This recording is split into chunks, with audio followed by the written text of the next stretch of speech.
अरे आप टेंशन मत करिए, सब ठीक हो जाएगा। सब अच्छा ही लग रहा है। ओके ठीक है, शुरुआत करते हैं। नमस्कार, नमस्कार। Welcome to live well con. Live well con के माध्यम से आप सभी का स्वागत है।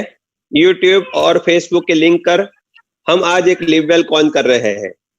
लिव वेल कॉन ये हमारी एक कॉन्फ्रेंस है लिव वेल हॉस्पिटल की ओर से, जिसमें हर साल हम डॉक्टर्स के लिए, डॉक्टर्स के फैमिली के लिए एक अच्छा से प्रोग्राम करते हैं। लेकिन इस बार जो कोरोना हुआ उसकी वजह से हम गैदरिंग नहीं कर सकते हैं, तो हमने सोचा है क्यों ना हम इसको वर्चुअल कर ले, और इंटरनेट के माध्यम से आज हम जुड़े हैं।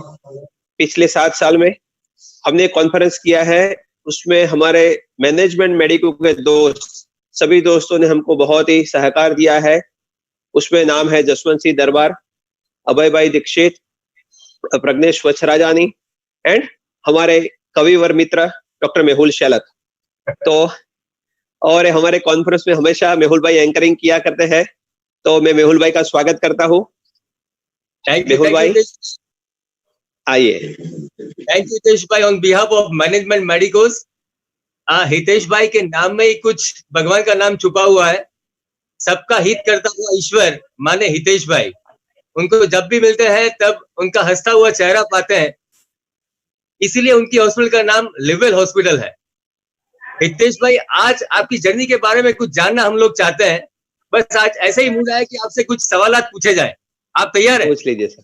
तैयार है सर, रैपिड फायर राउंड। लिववेल के बारे में, लिववेल हॉस्पिटल की स्थापना कब हुई सर? लिववेल हॉस्पिटल में 2011 में शुरू किया था, फिर उसका 2015 में हमने एक्सपांशन करके उसको थोड़ा और भी बना दिया है। आप पेन मैनेजमेंट का विचार क्यों और कैसे आया?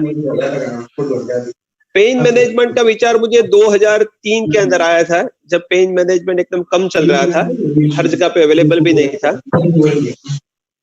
तब से हमको ये सोच आई थी कि हम ऐसी कोई ब्रांच बनाए जहां पेन मैनेजमेंट की ब्रांच हो, और ये हम कॉन्फ्रेंस करते हैं तो आज करते हैं, लेकिन हॉस्पिटल हमने 2011 में शुरू किया था।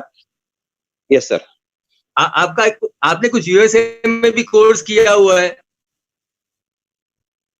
हाँ, मैं यूएसए में 3 साल रहा हूँ। वहां पर मैंने जो अलग अलग यूनिवर्सिटी में, हॉस्पिटल्स में पेन मैनेजमेंट के बारे में मैंने कोर्स किया है, और मैंने वहां पर यूएसए में की एग्जाम भी दी हुई है। आपका हॉस्पिटल अहमदाबाद में कहाँ पे है? अहमदाबाद में हेलमेट सर्कल पर है, और हेलमेट सर्कल मेमनगर के एरिया में है। सब हम लोग ये जानना चाहते हैं कि आपकी हॉस्पिटल में क्या क्या सुविधाएं हैं? हमारे हॉस्पिटल में मैनेजमेंट के लगती तमाम प्रकार की सुविधाएं हैं, जैसे कि ऑपरेशन थिएटर है, अच्छे इंडोर फैसिलिटीज है, और अन्य और जो भी प्रबंध है, जो भी मशीनरीज लगती है, जैसे कि live CR, radio frequency machine, endoscopy जो हम कमर का दूरबीन से ऑपरेशन करते हैं, उसके इंस्ट्रूमेंट्स, वो सब हमारे हॉस्पिटल में अवेलेबल है। हमें ये तो पता चला कि पेन मैनेजमेंट माने लिववेल हॉस्पिटल, लेकिन लिववेल में कौन कौन सी बीमारी का इलाज होता है, ये बराबर से बताओ। यस, लिववेल में हम कमर का दर्द, सायाटिका, घुटनों का दर्द, कंधों का दर्द, कमर की जैसे कि गद्दी खिसक जाती है, और जो पैर में झुनझुनी आती है, ऐसे गर्दन की गद्दी खिसक जाती है, और हाथों में भी झुनझुनी आती है, उसका हम इलाज करते हैं। उसके अलावा आजकल जो कैंसर का रोग बहुत बढ़ चुका है, और कैंसर के बाद में, कैंसर होने के बाद में जो बहुत ही दर्द होता है, उसका हम इलाज करते हैं, कैंसर का दर्द का इलाज। आपकी हॉस्पिटल का कांटेक्ट कैसे किया जाए, कोई वेबसाइट वगैरह? ये livevelhospital.com नाम से वेबसाइट है, वहां पर भी फोन नंबर्स वगैरह भी लिखा हुआ है, तो उससे हम कांटेक्ट कर सकते हैं। और हमें कोरोना काल में भी हमारा काम जारी है। आपको मिले अवार्ड्स के बारे में कुछ बताएं। सर, अवार्ड्स के बारे में तो वेबसाइट पे लिखा हुआ है, लेकिन हमारी हॉस्पिटल को best pain management hospital, best hospital of pain centre in Gujarat, काफी सारे अवार्ड्स मिले हैं। मुझे भी अन्य प्रकार के अवार्ड्स मिल चुके हैं, लेकिन इसके बारे में मैं अभी बताना उचित नहीं समझूंगा ज्यादातर इस प्लेटफॉर्म पर। नहीं, आपके नाम अवार्ड हुआ है। नाउ ओवर टू कलशोर। I request Mr. Kalshore Patel, he is a son of Dr. Hitesh Patel, to introduce Pandit Shashi Shekhar ji Maharaj. Kalshore. આજે હું પંડિત શશિશેખરજી મહારાજને લિબરલ કોનમાં સ્વાગત કરું છું. તે અત્યારે 10 વર્ષના છે અને 6થા ધોરણમાં ભણે છે. તે જ્યારે 3 વર્ષના હતા ત્યારે બીજા છોકરાઓની જેમ મોબાઈલ અને ટીવી નતા જોતા, પણ તે ટીવીમાં આધ્યાત્મિક ચેનલો અને ભગવાનોના કાર્ટૂન જોતા હતા. તેના લીધે તેમના પિતાજી મિસ્ટર દુબેજીને થયું કે તેમને પોતાના પુત્રના આધ્યાત્મિક નોલેજ વધારવું જોઈએ. ત્યારે મિસ્ટર દુબેજીએ એપલની જોબ છોડીને એક સ્કૂલ અને ગૌશાળા બનાવી. પંડિતજીની માતા તે ગૌશાળાની અત્યારે પ્રિન્સિપલ છે. એ ગૌશાળામાં એક બેબી કાવ એટલે ગૌશાળામાં એક બેબી કાવ જન્મ્યું હતું અને પંડિતજી ત્યારે 3 વર્ષના હતા અને પંડિતજી તેની સામે ઉભા રહી રામાયણ અને મહાભારતના પાઠ સંભળાવતા હતા. પંડિતજી જ્યારે 6 વર્ષના થયા ત્યારે તે બધાની સામે રામાયણ અને મહાભારતના પાઠ સંભળાવવાનું ચાલુ કર્યું અને પોતાની સભા ચાલુ કરી. ચાલો આજે આપણે એમને સાંભળીએ.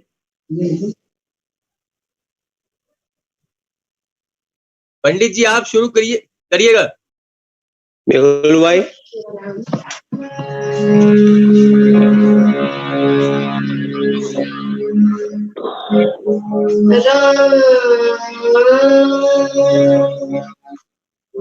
राम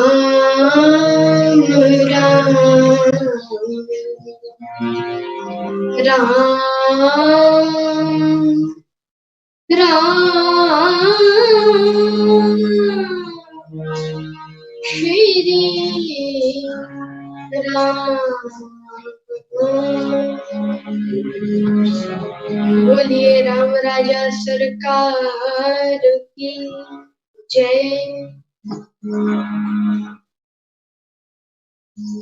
देखिए,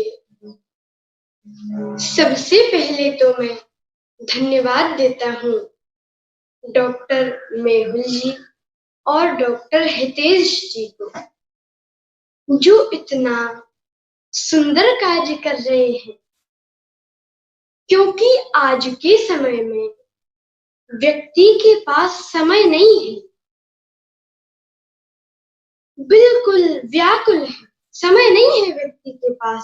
और ऐसे में लोगों को जोड़ना ये बहुत ही अच्छा कार्य है. तो मैं आप सबको धन्यवाद देता हूँ.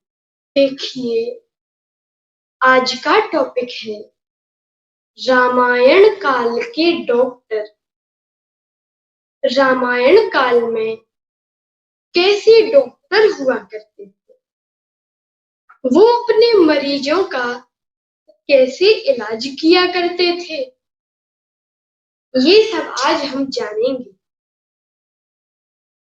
देखिए, आज के समय में तो बहुत सारी टेक्नोलॉजियां हैं, मशीन्स हैं, कंप्यूटर हैं, पर पुराने समय में ये फैसिलिटी अवेलेबल नहीं थी, ये सुविधा उपलब्ध नहीं थी पुराने समय. तो वहां पर कैसे इलाज करते थे? देखिए, एक व्यक्ति के दांत में बहुत दर्द था और वो गया डॉक्टर साहब के पास, डेंटिस्ट के पास, और बोला कि डॉक्टर साहब दांत में बड़ा दर्द हो रहा है. तो डॉक्टर साहब बोले तो उखाड़ दें दांत को. उखाड़ दोगे आप तो बड़ा दर्द होगा. उस समय शून्य करने की व्यवस्था नहीं थी. कहा कि आप उखाड़ोगे तो बड़ा दर्द होगा. तो कहा दर्द तो सहन करना ही पड़ेगा. तो वो व्यक्ति बोला नहीं डॉक्टर साहब, हम इतना दर्द सहन नहीं करते. तो डॉक्टर साहब ने कहा कि नशा करते हो? वो बोला हाँ, कभी कभार पी लेते हैं. तो डॉक्टर साहब ने कहा कि इसको पिलाओ शराब, गलत चीज का एक उपयोग कर लो, ये नशे में निकलवा ले. अब पिलाया गया. कहा दांत निकलवाने की हिम्मत आई? तो बोला हाँ, थोड़ी थोड़ी आई. कहा और पिलाओ. जब और पिलाया, कहा दांत निकलवाने की हिम्मत आई तो वो तो उठकर बैठ गया और बड़ी बड़ी मूंछों पर हाथ घुमाते हुए बोला, देखते हैं अब किसकी हिम्मत है जो हमारे दांत में हाथ लगा। अब बोलो। तो मैं आप सबको बता रहा था कि पुराने जमाने में फैसिलिटी अवेलेबल नहीं थी। देखिए, बात उस समय की है जब श्री राम जी और रावण का युद्ध चल रहा था। बड़ा ही घनघोर युद्ध हुआ। लक्ष्मण जी और मेघनाथ के बीच बहुत घनघोर युद्ध, और ऐसा युद्ध। अब तो लक्ष्मण जी को एक बाण लग गया। मेघनाथ ने बाण मारा और लक्ष्मण जी को वह बाण लग गया। अब तो भगवान रोने लगे, विलाप करने लगे। तो इतने में भगवान को विलाप करते हुए देखकर जामवंत जी बोले। और जामवंत जी कौन है? जामवंत जी श्री राम जी के दल में अत्यंत बूढ़े हैं, सबसे बूढ़े। तो जामवंत जी ने कहा, जामवंत कहे वैद्य सुखेन। लंका में एक सुखेन वैद्य जी नाम के वैद्य रहते हैं। एक सुखेन नाम के वैद्य रहते हैं और वो राजवैद्य हैं, पर उनको लेने कौन जाए? और भगवान ने बात मानी जामवंत जी की। हनुमान जी ने कहा कि मैं जाता हूं। हनुमान जी ने कहा, मैं अवश्य जाऊंगा उन वैद्य जी को लेने। हनुमान जी ने जामवंत जी की बात मान ली। और क्यों मानी? क्योंकि जामवंत जी वृद्ध हैं, बूढ़े हैं, और हमें बूढ़ों की बात अवश्य माननी चाहिए। क्योंकि बूढ़े लोगों के पास पूरी जिंदगी भर का खजाना होता है, अनुभव का खजाना होता है, बहुत अनुभव रहता है उनके पास।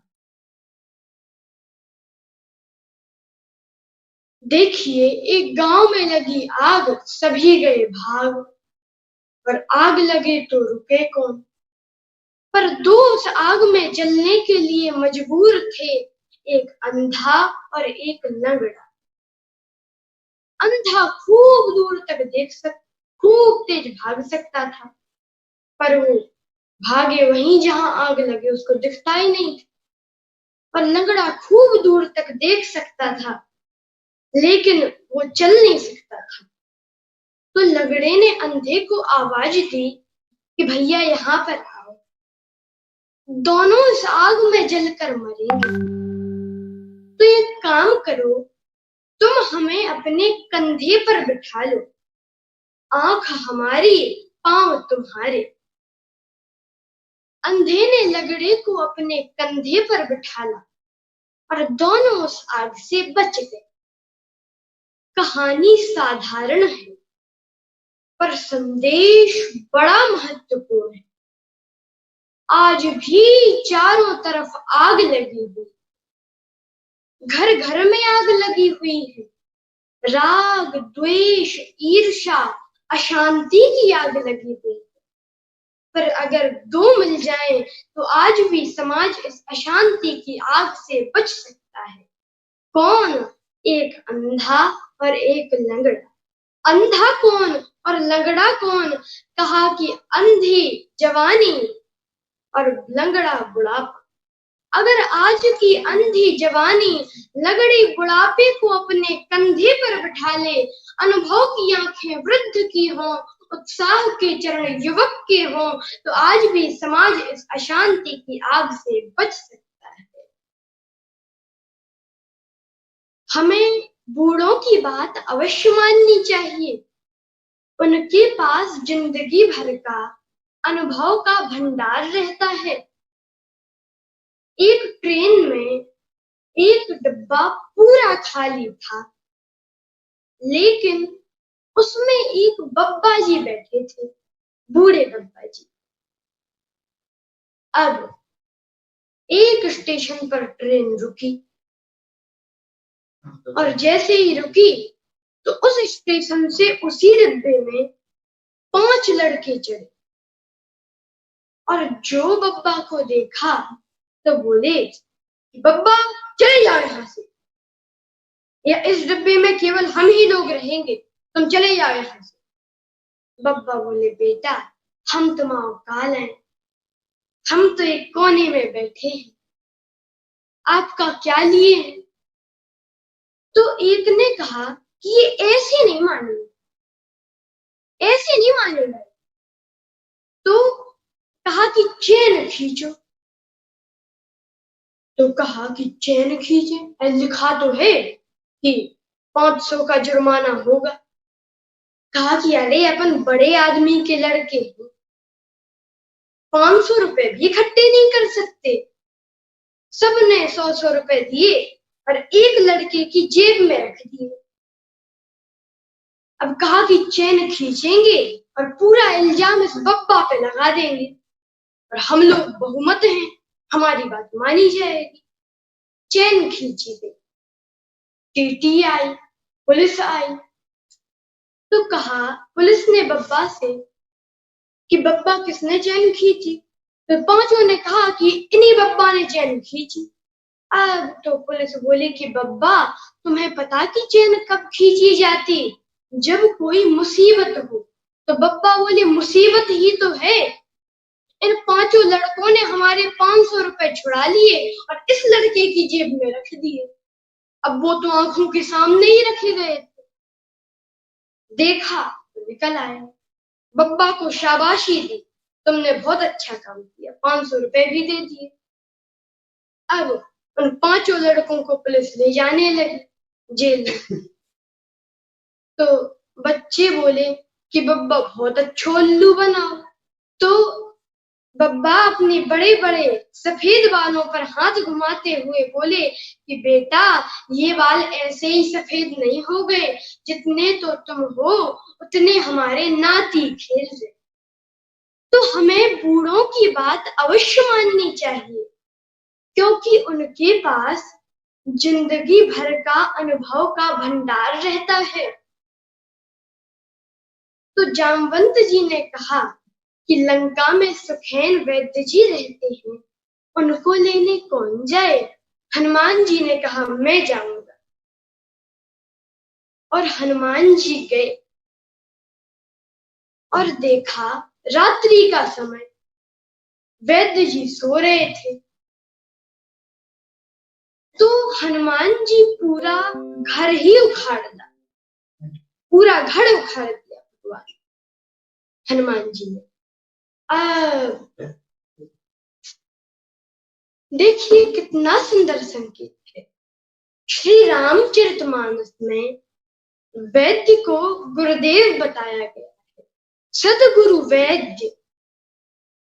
और कितना सुंदर संकेत है। सदगुरु वैद्य जब जब उपचार के लिए आते हैं, पूरे मकान के साथ ही आते हैं। और ये मकान वो मकान नहीं है जिसमें हम रहते हैं, ये तो उस मकान का मकान है। देखिए हम लोग एक आत्मा है और ये जो हमारा शरीर है ये हमारा मकान है, आत्मा का मकान है। ये काया में अपनी आत्मा की मकान है। काया कुटिया निराली जमाने भर से, काया कुटिया निराली जमाने भर से, काया कुटिया निराली जमाने भर से, 10 दरवाजे वाली जमाने भर से।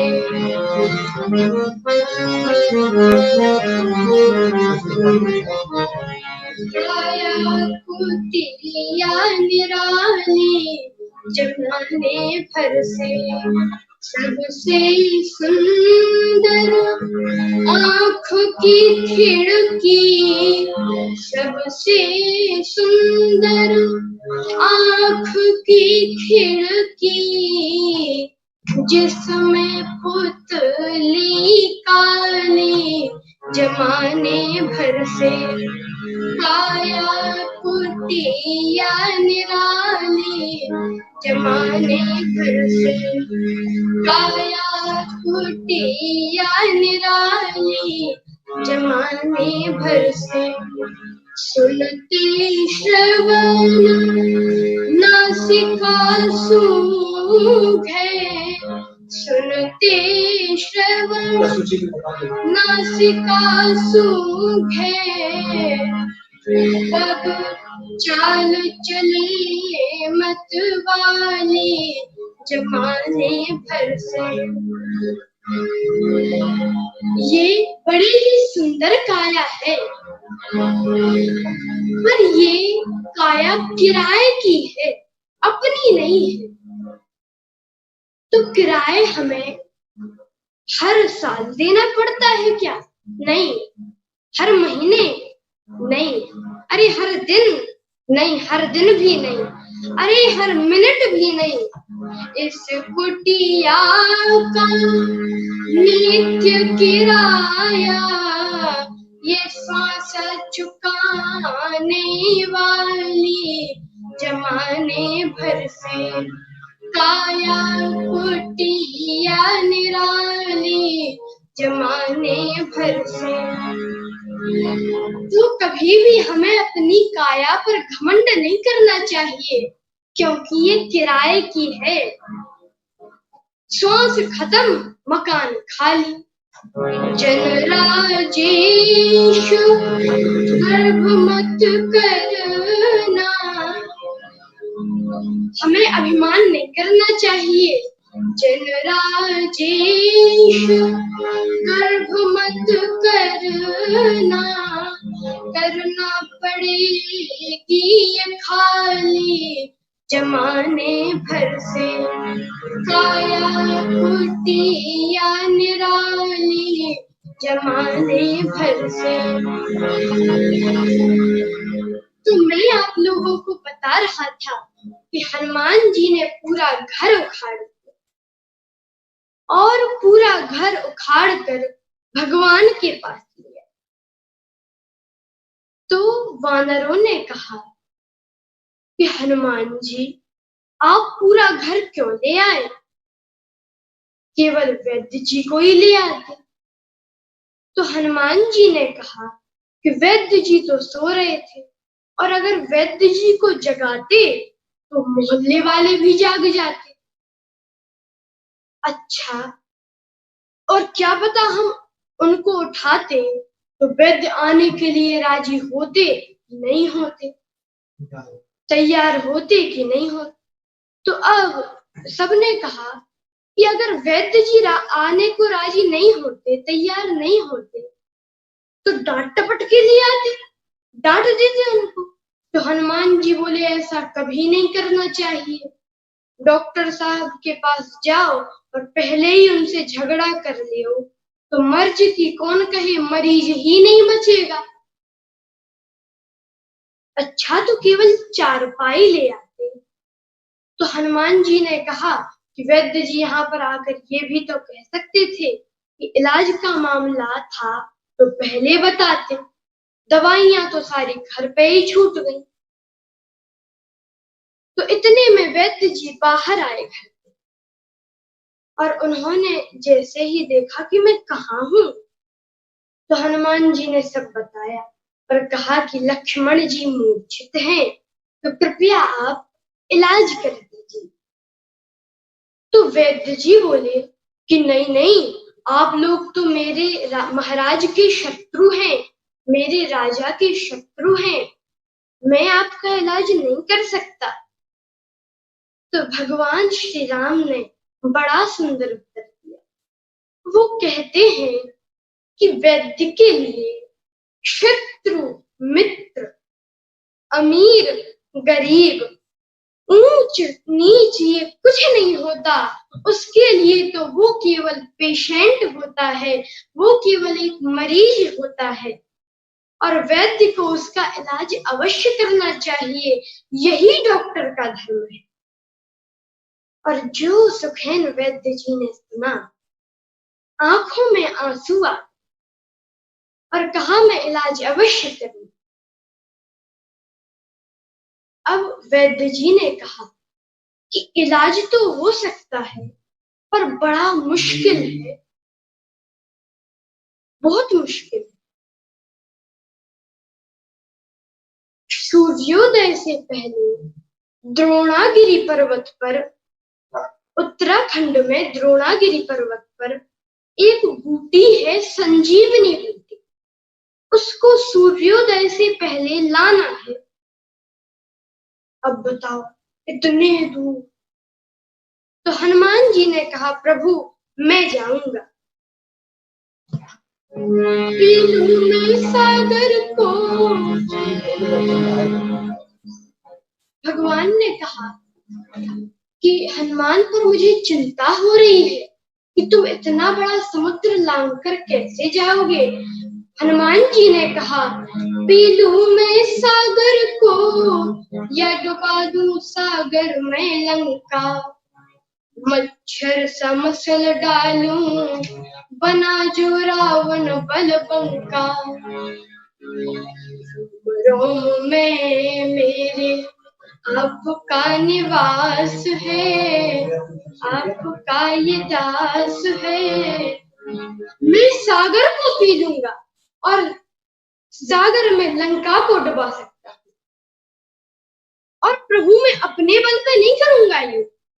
रोम रोम में मेरे आपका निवास है, आपका बल, आपके बल से आपका ये दास है, सदा ही रहा और सदा ही रहेगा। रोम में मेरे आपका निवास है, आपका ये दास है, सदा से रहा और सदा ही रहे। तो भगवान बोले कि हनुमान पर अगर सूर्योदय हो गया तो हनुमान जी बोले कि अगर सूर्य की चिंता है तो ये आनंद कंद कर दूं, पाताल में दिनकर को, दिनकर मतलब सूर्य, पाताल में दिनकर को मैं जाके बंद कर दूं, मैं पाताल में जाके बंद कर दूं। वन में मेरे रघुवर आपका प्रकाश है, आपका ये दास है, सदा से रहा और सदा ही रहेगा। रोम में मेरे आपका निवास है, आपका ये दास है, सदा से रहा और सदा ही रहेगा।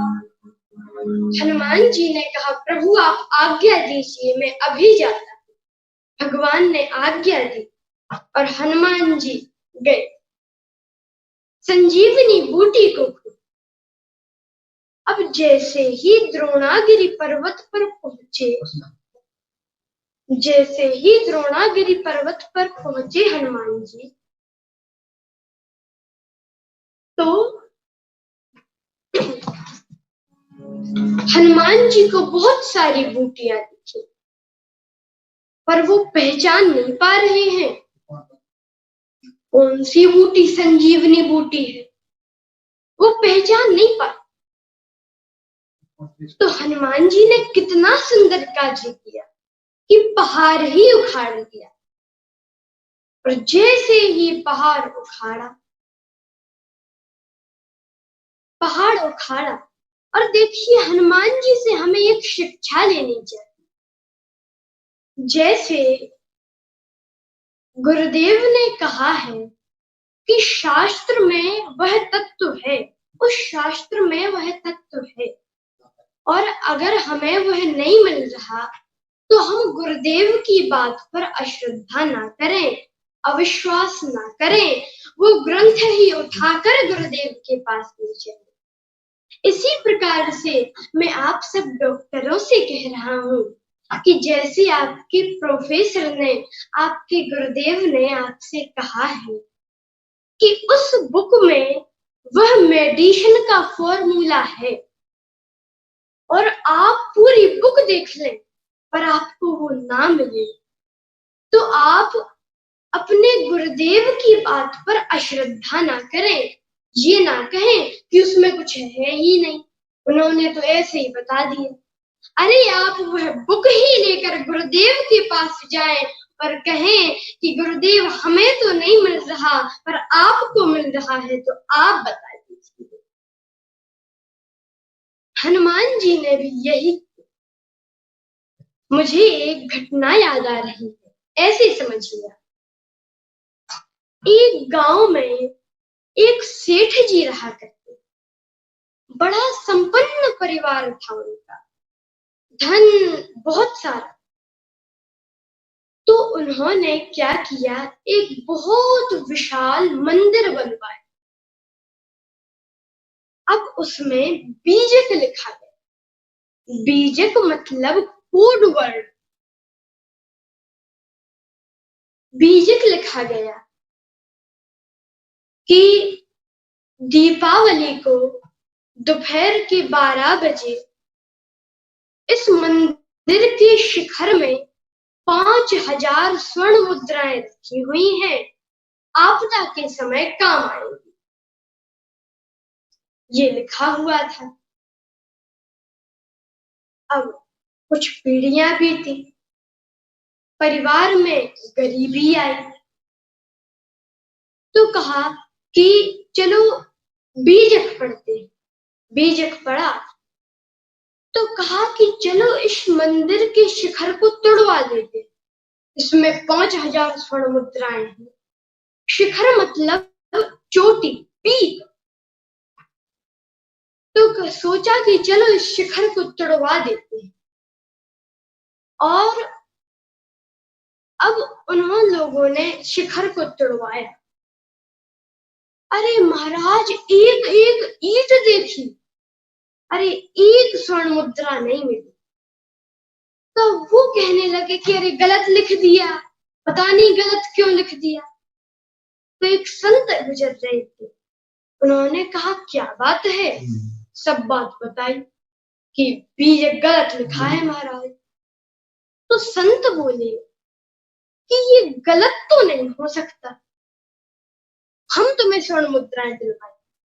एक काम करो, बिल्कुल हूबहू सेम टू सेम वैसे ही शिखर बनवाओ। महाराज पैसे नहीं है, हम दिलवाएंगे, चंदा इकट्ठा करवाएंगे। संत ने चंदा लिया, पूरे गांव से कलेक्शन किया और बिल्कुल हूबहू वैसा ही शिखर बनवाया।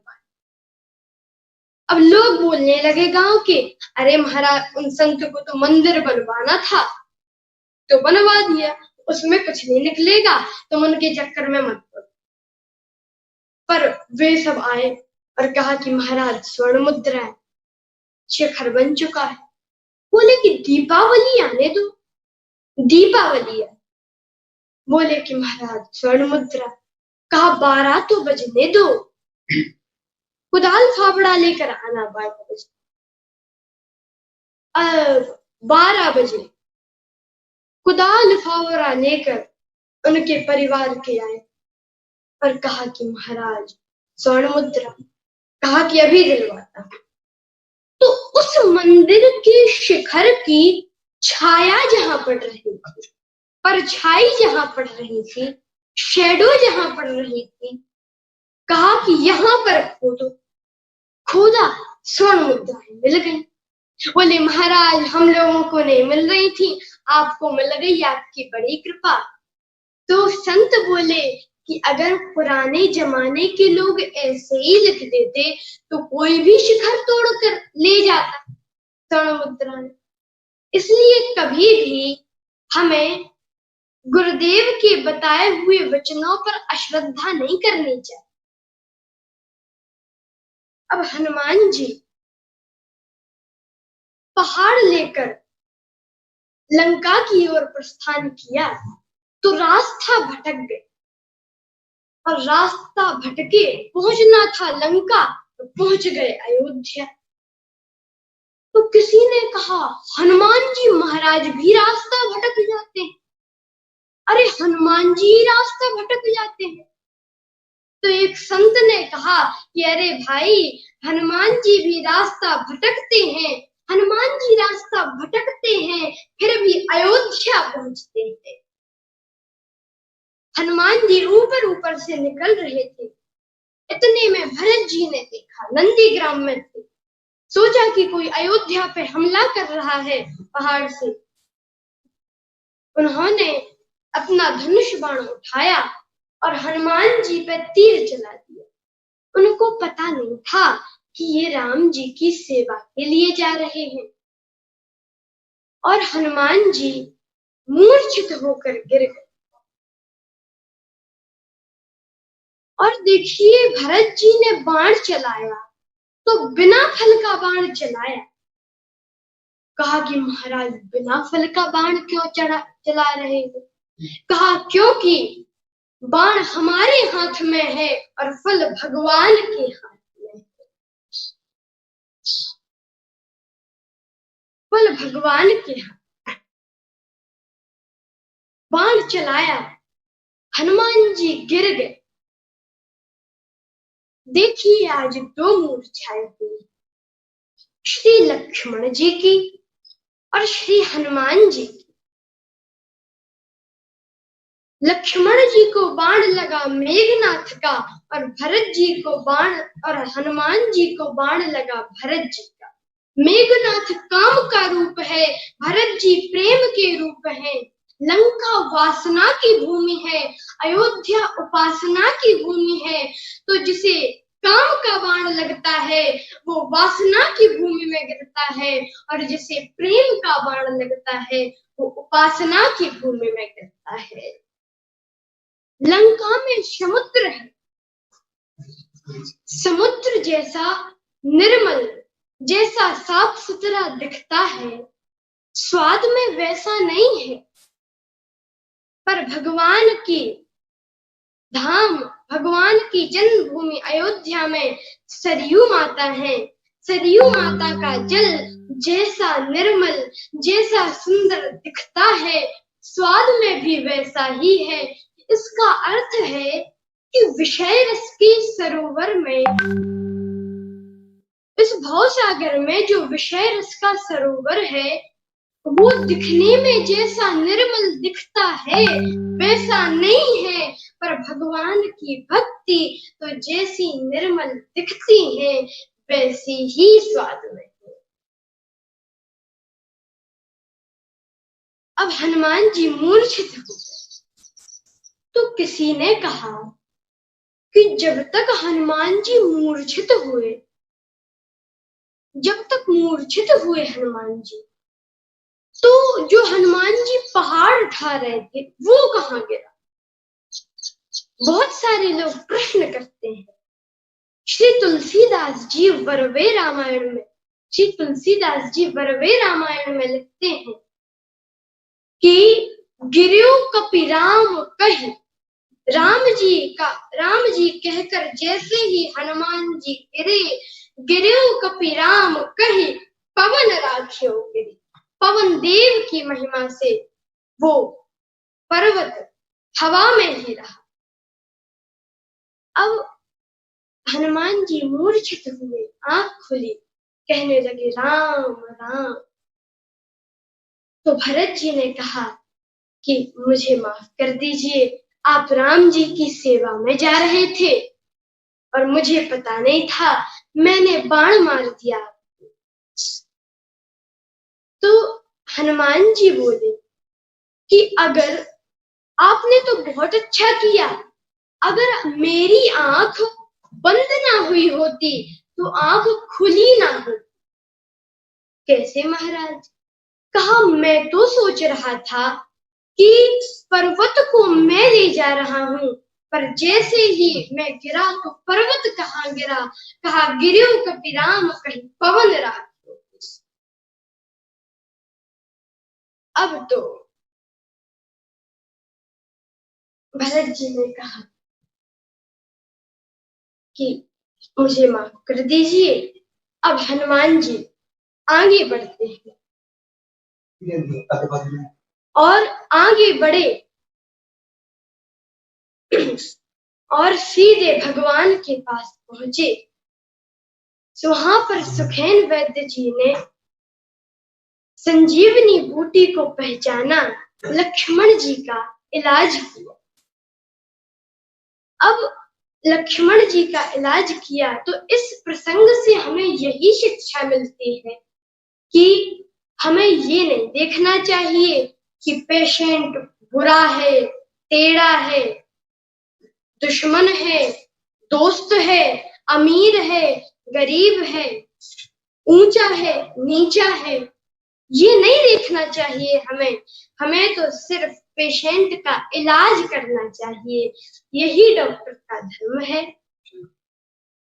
मैं आप सबसे एक रिक्वेस्ट है कि मेरे YouTube चैनल का नाम पंडित शशि शेखर जी महाराज, उसको सब्सक्राइब और शेयर अवश्य कीजिएगा। एक बार मैं फिर से सबको धन्यवाद देता हूँ।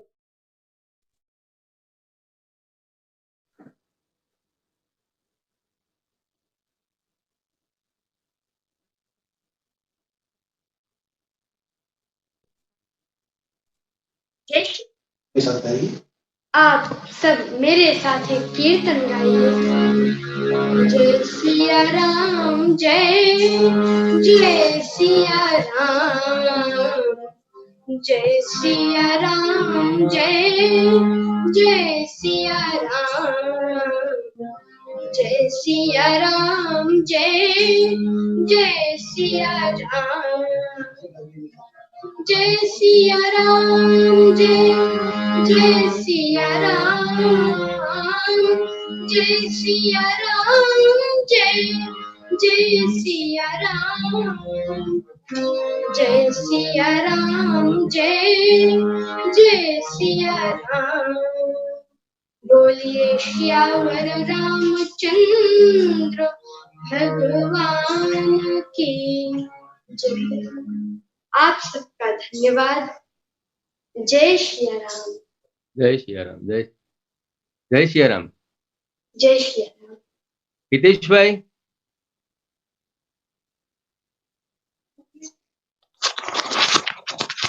हितेश भाई प्लीज हमें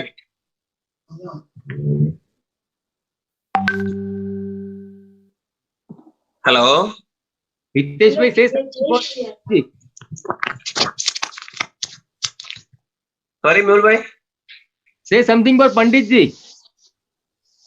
बहुत मजा आया, बहुत मजा आया। जिन्होंने पूरी रामायण की जो बात की, रामायण के डॉक्टर्स के बारे में बात की, हमको बहुत मजा आया। उनकी इतनी छोटी उम्र में उनका जो धर्म के प्रति लगाव और ज्ञान है वो अद्भुत और अविश्वसनीय है। जय श्री राम। जय श्री राम। पंडित जी आपका खूब खूब धन्यवाद। Thank you. जय श्री राम। जय श्री राम। कलशोर भाई छे, कलशोर भाई छे, कलशोर is left. Thank you very much. जय मेहुल भाई, हाँ जी, मेहुल भाई एक सबसे बढ़िया बात करूंगा आपके बारे में कि आपकी जो कविताएं हैं वो हम हर बार सुनते हैं लिवेल कॉन के अंदर और हम उसका आनंद भी लेते हैं, लेकिन इस बार वर्चुअल जो कॉन्फ्रेंस हुई है उसमें आपकी कविता नहीं सुन पाए हैं।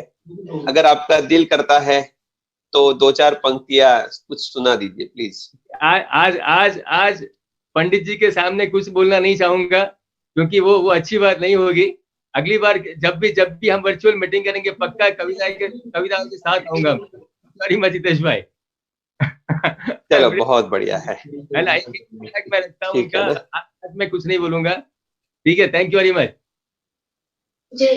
Thank you very much Pandit ji, हार्दिक धन्यवाद आपका। जय Shri Ram. Thank you, thank you.